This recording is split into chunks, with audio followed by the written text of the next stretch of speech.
Hi all. നമ്മുടെ മക്കൾ അല്ലെങ്കിൽ നമ്മുടെ സുഹൃത്തുക്കളുടെ മക്കൾ, നമ്മുടെ ചുറ്റുമുള്ള ആളുകൾ, പല ആളുകളും എസ് എസ് എൽ സിൻ്റെ റിസൾട്ടൊക്കെ വെയിറ്റ് ചെയ്തുകൊണ്ടിരിക്കുന്ന ഒരു സമയമാണ്.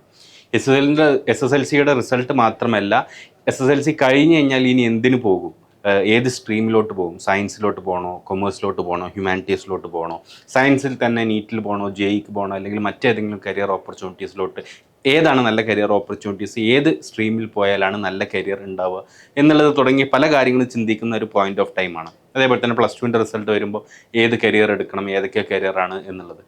പക്ഷേ ഞാൻ ഇന്നിവിടെ ഡിസ്കസ് ചെയ്യാൻ പോകുന്നത് നമ്മുടെ മക്കൾ 6 മുതൽ 10 വരെയുള്ള കുട്ടികൾ, അല്ലെങ്കിൽ സ്കൂളിൽ തന്നെ പഠിക്കുന്ന കുട്ടികൾ, ചില ഇമ്പോർട്ടൻ്റ് ആയിട്ട് നമ്മൾ നമ്മുടെ മക്കളുടെ കരിയറിനായിട്ട് ഇമ്പോർട്ടൻ്റ് ആയിട്ട് അറിഞ്ഞിരിക്കേണ്ട കുറച്ച് കാര്യങ്ങളും അതിന് വേണ്ടിയിട്ട് അവരെ നമ്മൾ നേരത്തെ എങ്ങനെ തയ്യാറെടുക്കാം എന്നുള്ളതിനെ കുറിച്ചുള്ള ഒരു ചെറിയ ഒരു ഡിസ്കഷനാണ്. അപ്പോൾ അതിൽ ഏറ്റവും ഇമ്പോർട്ടൻ്റ് ആയത്, ഇപ്പം ഫോർ എക്സാമ്പിൾ ഏതൊരു നല്ല ഒരു കരിയറിലോട്ട് നമ്മുടെ മക്കൾ എത്തണമെന്നുണ്ടെങ്കിലും ചില ഫണ്ടമെൻ്റൽ ആയിട്ടുള്ള സ്കിൽസ് നമ്മുടെ മക്കളിൽ ഡെവലപ്പ് ചെയ്യണം എന്നുള്ളതാണ് എനിക്ക് ആദ്യമായിട്ട് നിങ്ങളോട് പറയാനുള്ളത്.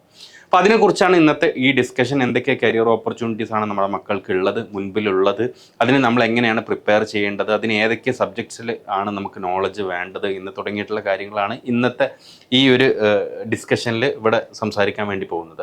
അപ്പം പല കാര്യങ്ങളും എല്ലാവർക്കും അറിയുന്ന ചില കാര്യങ്ങളാണ് ഇന്നിവിടെ ഡിസ്കസ് ചെയ്യാൻ പോകുന്നത്.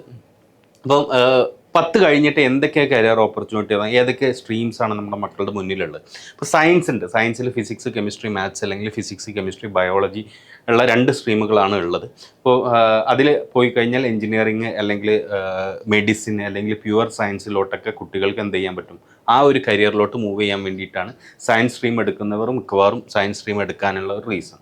ഇനി സയൻസ് സ്ട്രീമിൻ്റെ മറ്റൊരു പ്രത്യേകത എന്ന് കഴിഞ്ഞാൽ, സയൻസ് +1 +2 സയൻസ് എടുത്തവർക്ക് ഡിഗ്രി അല്ലെങ്കിൽ ഹയർ സ്റ്റഡീസിന് പോകുമ്പോൾ UG പ്രോഗ്രാംസ് പോകുമ്പോൾ മറ്റുള്ള പ്രോഗ്രാംസിലോട്ട് പോകാനും സയൻസ് ബേസ് ഉണ്ടെന്നുണ്ടെങ്കിൽ എന്ത് ചെയ്യാൻ പറ്റും, അവരെ കുറച്ച് ഇപ്പം കൊമേഴ്സ്, അവർ ഫിനാൻസിലോട്ടോ അല്ലെങ്കിൽ കൊമേഴ്സിലോട്ടോ ആണോ ആഫ്റ്റർ +2 പോകുന്നത് എന്നുണ്ടെങ്കിൽ, +1 +2 കൊമേഴ്സ് പഠിച്ച കുട്ടികളെക്കാളും കുറച്ച് ഡിസഡ്വാൻറ്റേജ് ഉണ്ടെങ്കിൽ പോലും അവർക്ക് എന്താണ്, സയൻസ് പഠിക്കുന്ന ആളുകൾക്ക് they have the qualification two enter ഈ പറഞ്ഞ പ്രോഗ്രാമിലോട്ടൊക്കെ എൻ്റർ ചെയ്യാനുള്ള ബേസിക് ക്വാളിഫിക്കേഷൻ സയൻസ് എന്നുള്ളത് കിട്ടും. എഞ്ചിനീയറിങ്ങിൽ പോവാം, മെഡിസിന് പോവാം, പ്യുവർ സയൻസിന് പോവാം, അതെല്ലാം മറ്റുള്ള പ്രോഗ്രാംസിലോട്ടൊക്കെ സയൻസ് എന്ത് ചെയ്യാണ്, ഒരു ക്വാളിഫയിങ് ആയിട്ടുള്ള ഒരു സ്ട്രീമാണ്.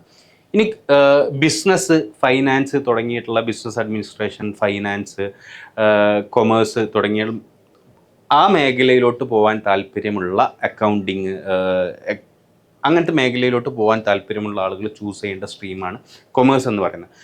അക്കൗണ്ടൻസി, അതേപോലെ തന്നെ ഫിനാൻഷ്യൽ പ്ലാനിങ് തുടങ്ങിയിട്ടുള്ള ഒരുപാട് കോഴ്സസാണ് കൊമേഴ്സിൽ മേജർലി കവർ ചെയ്യുക. ഇപ്പോൾ ബിസിനസ് റിലേറ്റഡ് ആയിട്ടുള്ള മേഖലയിൽ പോകാൻ താല്പര്യമുള്ള ആളുകൾക്ക് കൊമേഴ്സിൽ പോയി കഴിഞ്ഞാൽ there will be lot of advantages. ഇനി ആർട്സ്, ഇപ്പം ഹ്യൂമാനിറ്റീസിൽ പോകുന്ന ആളുകൾ, ഇപ്പം ഫോർ എക്സാമ്പിൾ കുറച്ചും കൂടെ ഹ്യൂമാനിറ്റീസ് റിലേറ്റഡ് ആയിട്ടുള്ള റിസർച്ച്, ഹിസ്റ്ററി, അതേപോലെ എക്കണോമിക്സ് തുടങ്ങിയ ഭാഗങ്ങളിലൊക്കെ റിസർച്ച് ചെയ്യാൻ താല്പര്യമുള്ള ആളുകൾ എന്ത് ചെയ്യാം, അവർക്ക് ഹ്യൂമാനിറ്റീസ് ചൂസ് ചെയ്യാം. പക്ഷേ കൊമേഴ്സിനും ഹ്യൂമാനിറ്റീസിനുള്ള ഒരു പ്രോബ്ലം ജനറലി എന്താണെന്ന് വെച്ച് കഴിഞ്ഞാൽ, അൺലൈക്ക് സയൻസിൽ പോയി കഴിഞ്ഞാൽ നമ്മൾ എപ്പോഴും പറയുന്നതാണ് എല്ലാ മേഖലയിലോട്ടും പോകാനുള്ള ഒരു ഓപ്പർച്യൂണിറ്റി ഉണ്ടാവും. പക്ഷേ കൊമേഴ്സിലും ഹ്യൂമാനിറ്റീസിലൊക്കെ കഴിഞ്ഞ് കഴിഞ്ഞാൽ ആ ഓപ്ഷൻസ് ഒന്നും കൂടെ ഡിഫിക്കൽട്ടാണ് എന്നുള്ളത്. ഇനി അതൊന്നുമല്ല, ഈ പറഞ്ഞ 3 സ്ട്രീമുകളല്ലാതെ വൊക്കേഷണൽ പ്രോഗ്രാംസ് ഉണ്ട്, ITI, ഡിപ്ലോമ, പോളിടെക്നിക് തുടങ്ങിയ പ്രോഗ്രാംസ് ഉണ്ട്. അവിടെ സ്പെസിഫിക് ആയിട്ടുള്ള സ്കിൽ സെറ്റുകൾ, വൊക്കേഷണൽ സ്കിൽ സെറ്റ് ഡെവലപ്പ് ചെയ്യാനും അത് ഒരു എംപ്ലോയബിലിറ്റി നേരിട്ട് ക്രിയേറ്റ് ചെയ്യുന്ന ടൈപ്പ് ഓഫ് പ്രോഗ്രാംസ് ആണ്. ഇപ്പോൾ ഫോർ എക്സാമ്പിൾ ഒരു ഇലക്ട്രീഷ്യൻ ആവണം, അല്ലെങ്കിൽ ഒരു മെക്കാനിക് ആവണം, ഒരു ഡ്രാഫ്റ്റ്സ്മാൻ ആവണം തുടങ്ങിയിട്ടുള്ള പ്രോഗ്രാംസാണ് പലപ്പോഴും ITI അതേപോലെ വൊക്കേഷണൽ കോഴ്സസ് ത്രൂ ഉണ്ടാവുക. അപ്പം ഇതാണ് ജനറലി 10th കഴിഞ്ഞ കുട്ടികളുടെ മുന്നിലുള്ള ഓപ്ഷൻസ്. അപ്പം ഇതിന് ഓരോന്നിനും ഡിഫറെൻ്റ് ആയിട്ടുള്ള എന്തുണ്ട്, ബെനിഫിറ്റ്സ് ഉണ്ട്, അതേപോലെ ഡ്രോബാക്സ് ഉണ്ട്. അപ്പം നമ്മുടെ മക്കൾക്ക് ഏറ്റവും നല്ല സ്യൂട്ടബിൾ ആയിട്ടുള്ള ഏതാണോ ഒരു കരിയർ, ഏതാണോ ഒരു സ്ട്രോങ് ആയിട്ടുള്ള സബ്ജക്റ്റ് എന്നുള്ളത്, അതിനനുസരിച്ച് എന്ത് ചെയ്യാൻ പറ്റും, നമുക്ക് ഈ പറഞ്ഞ മേഖലയിലോട്ടൊക്കെ കുട്ടികളെ മൂവ് ചെയ്യാൻ പറ്റും എന്നുള്ളതാണ്. ഇനി നേരത്തെ പറഞ്ഞ പോലെ പ്രൊഫഷണൽ ആയിട്ടുള്ള കുറച്ച് പ്രോഗ്രാംസും, അതേപോലെ തന്നെ പ്രൊഫഷണൽ അല്ലാത്ത നല്ല പ്രോഗ്രാംസും അതിലോട്ടുള്ള എൻട്രൻസ് എക്സാമിനേഷനും കുട്ടികൾക്ക് പരിചയപ്പെടുത്തുന്ന എന്നുള്ളതാണ് ഇതുകൊണ്ട് ഉദ്ദേശം. അപ്പോൾ 10ലെത്തുമ്പോൾ നമ്മൾ പലപ്പോഴും 10ൽ എന്ത് സ്ട്രീം ചൂസ് ചെയ്യുന്നത് സ്ട്രീം ചൂസ് ചെയ്യുന്നത് എന്തിൻ്റെ അടിസ്ഥാനത്തിലാണ്? നമ്മൾ +2 കഴിഞ്ഞിട്ട് അവരുടെ ഒരു ഹയർ സ്റ്റഡീസിന് ഒരു അണ്ടർ ഗ്രാജുവേറ്റ് പ്രോഗ്രാമിന് പോകുമ്പോൾ നല്ല കോളേജിൽ പോകണം, നല്ല ജോലി സാധ്യതയുള്ള പ്രോഗ്രാമുകളിലോട്ട് പോകണം, നല്ലൊരു കരിയർ അവർക്ക് ഡെവലപ്പ് ചെയ്യണം എന്നുള്ളതാണ് നമ്മളെ ഫണ്ടമെൻ്റൽ ആയിട്ടുള്ള ഒബ്ജക്റ്റീവ്. അപ്പോൾ സയൻസിൽ പോകുന്ന കുട്ടികൾക്ക് എഞ്ചിനീയറിംഗ്, മെഡിസിനും പ്യുവർ സയൻസിലൊക്കെ പോവാം.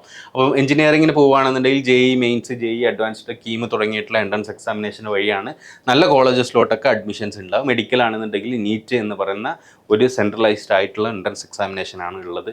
ഇനി ഇപ്പോൾ ലോയർ ആവുക എന്നുള്ളവർക്ക് പോവുകയാണെന്നുണ്ടെങ്കിൽ ക്ലാറ്റ് എന്ന് പറയുന്ന എക്സാമിനേഷൻ ഉണ്ട്.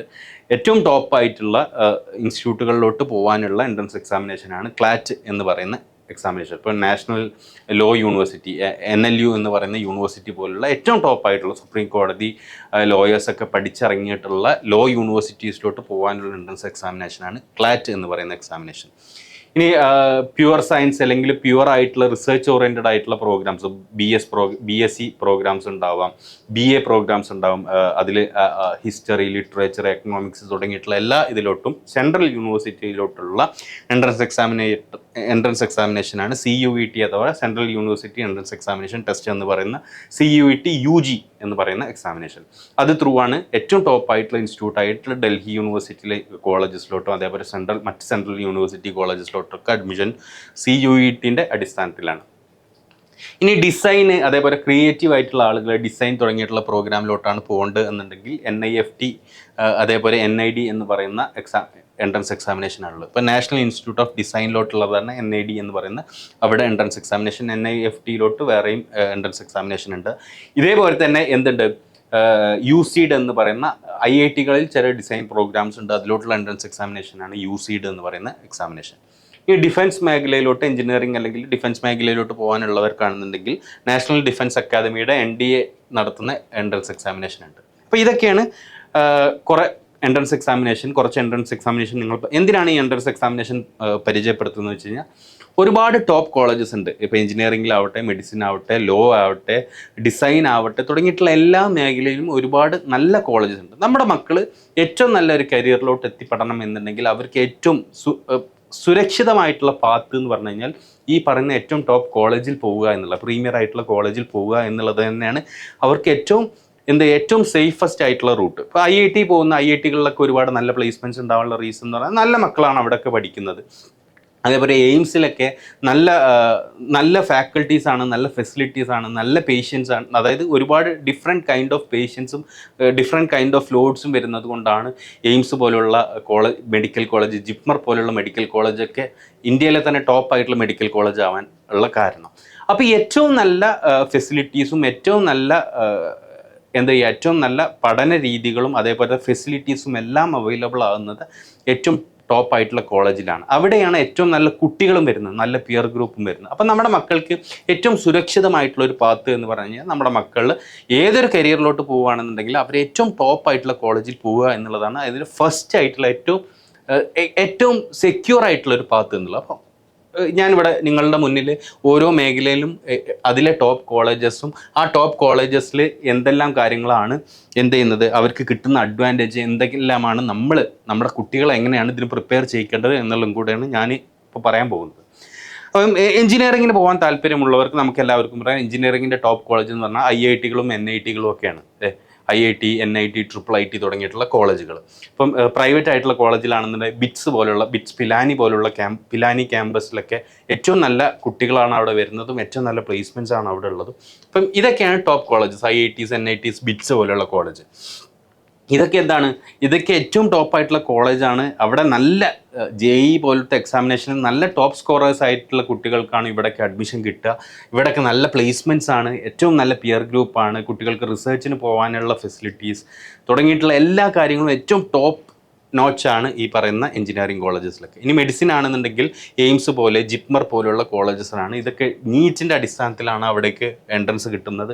അവിടെ ഏറ്റവും നല്ല, ഇന്ത്യയിലെ തന്നെ ഏറ്റവും ടോപ്പ് ഡോക്ടേഴ്സും ടോപ്പ് ഫെസിലിറ്റീസും അവൈലബിൾ ആയിട്ടുള്ള കോളേജസാണ് എയിംസ്, ജിപ്മർ തുടങ്ങിയിട്ടുള്ളത്. ഇനി കൊമേഴ്സിലോട്ടാണ് പോകേണ്ടത്. കൊമേഴ്സിലാണ് ഏറ്റവും നല്ല ഒരു കൊമേഴ്സിൽ കരിയർ ഡെവലപ്പ് ചെയ്യാനാണെന്നുണ്ടെങ്കിൽ കൊമേഴ്സിൽ ഒരുപാട് നല്ല കോളേജസ് ഉണ്ട്. ഇപ്പം ഡൽഹി യൂണിവേഴ്സിറ്റീൻ്റെ കീഴിലുള്ള Shriram college of commerce, SRCC എന്ന് പറയുന്ന കോളേജ് ഒരുപാട് നല്ല കമ്പനീസ്, ഇപ്പം ബെയിൻ പോലെ, BCG, മെക്കിൻസി പോലുള്ള കമ്പനീസിലൊക്കെ SRCC എന്നൊക്കെ അനലിസ്റ്റ് ആയിട്ട് ഡയറക്റ്റ്ലി പ്ലേസ്മെൻറ്റ്സും കാര്യങ്ങളൊക്കെ ഉണ്ടാവാറുണ്ട്. അപ്പോൾ SRCC പോലുള്ള, സെൻറ്റ് സേവിയേഴ്സ് പോലുള്ള, മുംബൈയിലുള്ള സെൻറ്റ് സേവിയേഴ്സ് പോലുള്ള, കൊൽക്കത്തയിലൊക്കെ ഉണ്ട് സെൻറ്റ് സേവിയേഴ്സ്, ഇങ്ങനത്തെ നല്ല കോളേജസിൽ പോയി കൊമേഴ്സ് പഠിക്കുകയാണെന്നുണ്ടെങ്കിൽ they will get lot of opportunities.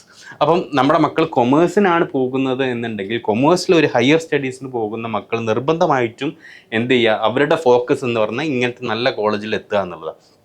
അവിടെ അവർക്ക് എന്തുണ്ട്, ഒരുപാട് ബെസ്റ്റ്, ഇന്ത്യയിലെ തന്നെ ബെസ്റ്റ് ആയിട്ടുള്ള കൊമേഴ്സ് കരിയറിലോട്ടുള്ള പ്ലേസ്മെൻറ്റ്സും കാര്യങ്ങളൊക്കെ ഇങ്ങനത്തെ ടോപ്പ് കോളേജസിൽ മാത്രമേ ഉള്ളൂ. അപ്പം നമ്മുടെ ഇവിടെ ഒരുപാട് കൊമേഴ്സ് പ്രോഗ്രാംസ് ഉണ്ട്, നമ്മുടെ കേരളത്തിൽ ഒരുപാട് കൊമേഴ്സ് പ്രോഗ്രാംസ് ഉണ്ട്. കേരളത്തിൽ മാത്രമല്ല, കേരളത്തിൻ്റെ പുറത്തൊക്കെ ഒരുപാട് കൊമേഴ്സ് പ്രോഗ്രാംസ് ഉണ്ട്. BCom നൽകുന്ന ഒരുപാട് സ്ഥാപനങ്ങളുണ്ട്, BCom പോലുള്ള പ്രോഗ്രാം. പക്ഷേ നമ്മൾ മനസ്സിലാക്കുക, പല കോളേജസിലും എന്തില്ല, പ്ലേസ്മെൻറ്റ്സ് ആസ് സച്ച് ഒന്നും ഒരു ഈ പറയുന്ന ഒരു 3 ഇയർ പ്രോഗ്രാമിൻ്റെ ഭാഗമേ അല്ല പ്ലേസ്മെൻറ്റ് എന്ന് പറയുന്നത്. പക്ഷെ നേരെ മറിച്ച് നമ്മൾ ഈ SRCC പോലുള്ള കോളേജിലൊക്കെ പോകുമ്പോൾ അവിടുന്ന് തന്നെ ആഫ്റ്റർ 3 ഇയേഴ്സ് കഴിയുമ്പോൾ തന്നെ അവർക്ക് നല്ല നല്ല കമ്പനീസിൽ പ്ലേസ്മെൻറ്റ്സിനുള്ള ഓപ്പർച്യൂണിറ്റീസും കാര്യങ്ങളൊക്കെ ഉണ്ട് എന്നുള്ളത് നമ്മൾ മനസ്സിലാക്കുക. അപ്പം നമ്മളെ മക്കൾ കൊമേഴ്സാണ് പഠിക്കുന്നതെന്നുണ്ടെങ്കിൽ നമ്മൾ ഇതേപോലെയുള്ള ടോപ്പ് കോളേജസിൽ എത്തിക്കാൻ വേണ്ടിയിട്ട് ഹെൽപ്പ് ചെയ്യും. ഇത് അവരുടെ കൊമേഴ്സ് കരിയറിൽ മാത്രമല്ല, അവരുടെ എന്ത് ഹയർ സ്റ്റഡീസ് ചൂസ് ചെയ്യണം എന്നുള്ളത് വരെ അവരെന്ത് ചെയ്യും, അവർക്കൊരു ബെറ്റർ പിക്ചർ, ഒരു ബെറ്റർ കരിയർ അവർക്ക് തന്നെ ഡിവൈസ് ചെയ്യാനുള്ള ഒരു എബിലിറ്റിയും കൂടെ എന്ത് ചെയ്യും, ഈ പറയുന്ന കോളേജസും അവിടുത്തെ പിയർ ഗ്രൂപ്പും അവരെ ഹെൽപ്പ് ചെയ്യും എന്നുള്ളതാണ്. ഇനി മാനേജ്മെൻറ്റിന് ഒരുപാട് IIMs ഉണ്ട്. ഇപ്പം നർസി മോൻജി എന്ന് പറയുന്ന അങ്ങനത്തെ പ്രൈവറ്റ് ആയിട്ടുള്ള ഒരുപാട് ഇൻസ്റ്റിറ്റ്യൂട്ടൊക്കെ എന്തുണ്ട്, മാനേജ്മെൻറ്റിനുണ്ട്. ഇതിന് പല പ്രോഗ്രാംസ് ഉണ്ട്. BBA പ്രോഗ്രാംസ് ഉണ്ട്, ഇൻ്റഗ്രേറ്റഡ് MBA പ്രോഗ്രാംസ് ഉണ്ട്. IIM ഇൻഡോറിലൊക്കെ IPMAT എന്ന് പറയുന്ന എക്സാമിനേഷൻ വഴി ഇൻ്റഗ്രേറ്റഡ് ആയിട്ടുള്ള മാനേജ്മെൻറ്റ് പ്രോഗ്രാംസ് ഉണ്ട്.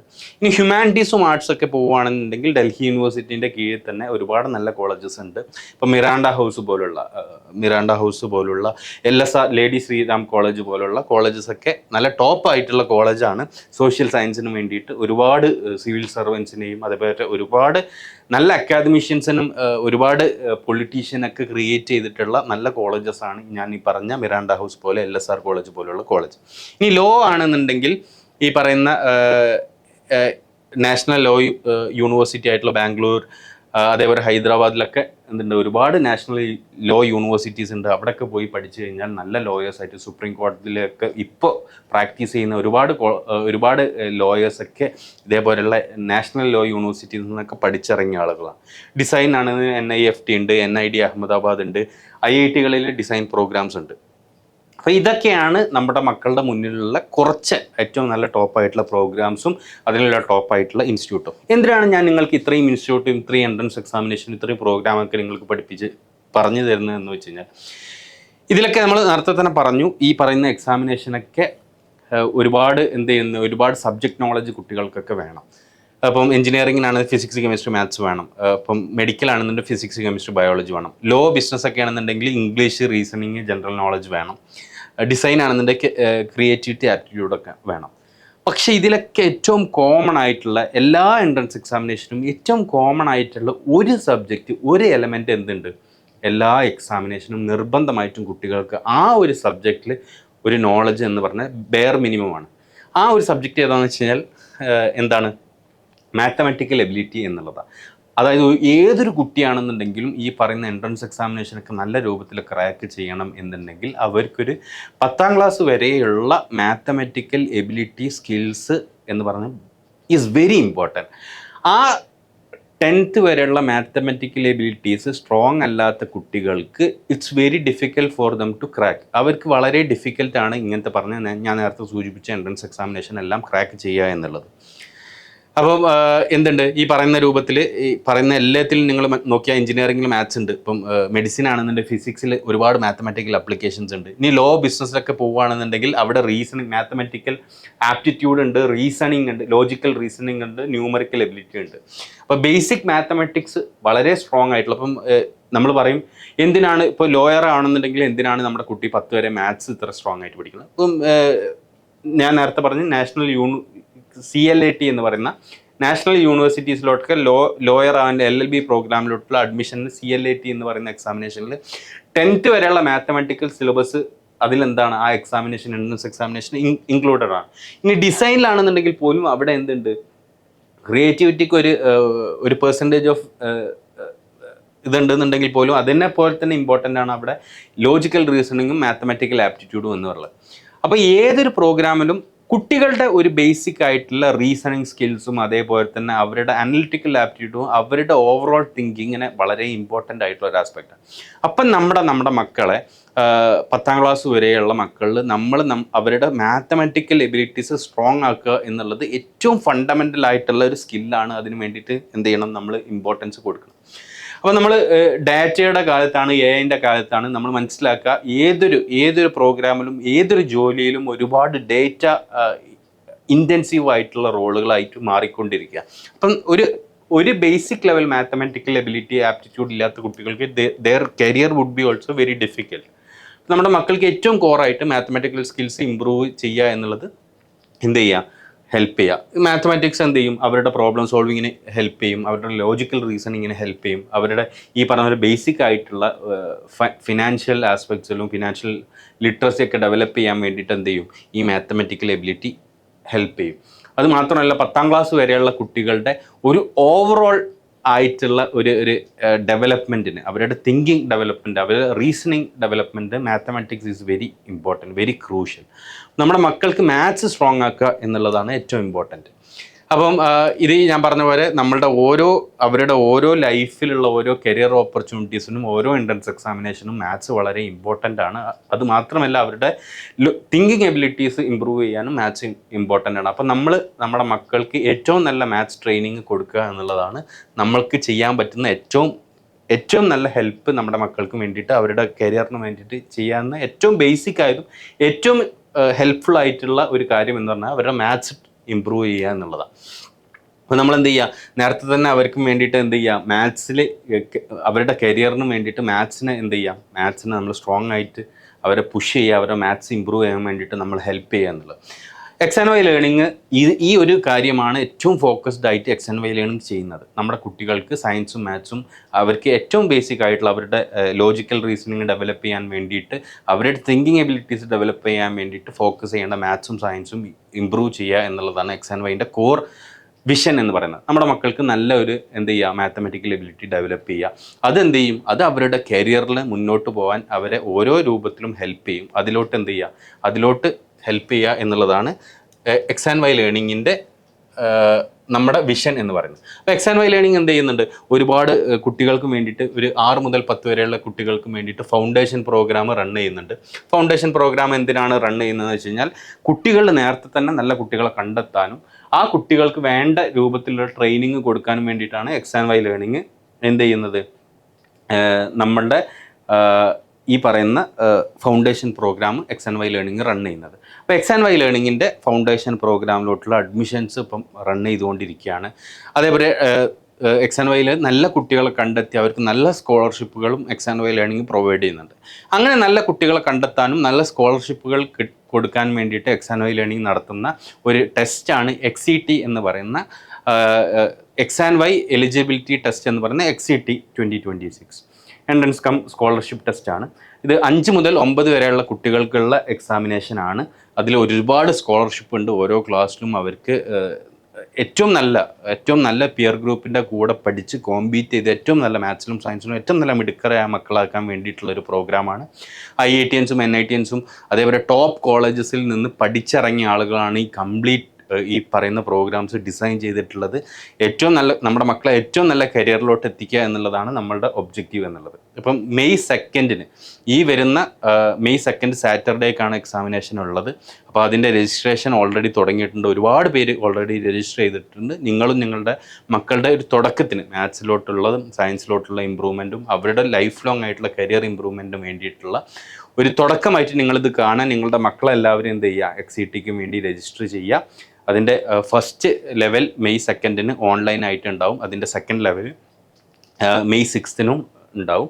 അപ്പം സെക്കൻഡ് സ്റ്റേജ് ഉണ്ടാവും. 5 മുതൽ 9 വരെയുള്ള കുട്ടികൾക്കാണ് എന്ത് ചെയ്യേണ്ടത്, XCT ഉള്ളത്. അപ്പം XCTൻ്റെ ലിങ്ക്, XCTയിൽ എങ്ങനെ രജിസ്റ്റർ ചെയ്യാം എന്ന് തുടങ്ങിയിട്ടുള്ള സിലബസൊക്കെ ഡീറ്റെയിൽഡ് ആയിട്ടുള്ള ലിങ്ക് നിങ്ങൾക്ക് എന്ത് ചെയ്യാം, ഈ വീഡിയോൻ്റെ താഴെ കാണാം. ലിങ്ക് ക്ലിക്ക് ചെയ്തിട്ട് നിങ്ങൾ എന്ത് ചെയ്യുക, XITക്ക് രജിസ്റ്റർ ചെയ്യാം. ഞാൻ നേരത്തെ പറഞ്ഞു ഏറ്റവും ടോപ്പായിട്ടുള്ള ഇൻസ്റ്റിറ്റ്യൂട്ടിൽ നിന്ന് പഠിച്ചിറങ്ങിയ ആളുകൾ നടത്തുന്ന പ്രോഗ്രാമാണ്. നമ്മുടെ മക്കളെ ഏറ്റവും നല്ല കരിയറിലോട്ട് എത്തിക്കുക എന്നുള്ള ഉദ്ദേശത്തോടു കൂടിയുള്ള ഈ പ്രോഗ്രാമിൽ നിങ്ങൾ എന്ത് ചെയ്യുക, നിങ്ങൾ ജോയിൻ ചെയ്യുക. നിങ്ങളുടെ മക്കളുടെ അവരെവിടെയാണ് നിൽക്കുന്നതെന്ന് കണ്ടെത്താനും കൂടെ നിങ്ങളെ ഈ XIT എന്ന് പറയുന്ന എക്സാമിനേഷൻ ഹെൽപ്പ് ചെയ്യും. നിർബന്ധമായിട്ട് നിങ്ങൾ XIT എക്സാമിനേഷൻ ചെയ്താൽ നമ്മുടെ മക്കൾക്ക് നല്ലൊരു ഭാവിയിലോട്ട് നമുക്ക് എന്ത് ചെയ്യാം, നമുക്ക് ഒരുമിച്ച് മുന്നേറാം. നമ്മുടെ മക്കളെ നല്ലൊരു കരിയറിലോട്ട് നമുക്ക് ഒരുമിച്ച് എത്തിക്കാം എന്ന് പറഞ്ഞുകൊണ്ട് ഞാൻ നിർത്താണ്. Thank you all for listening.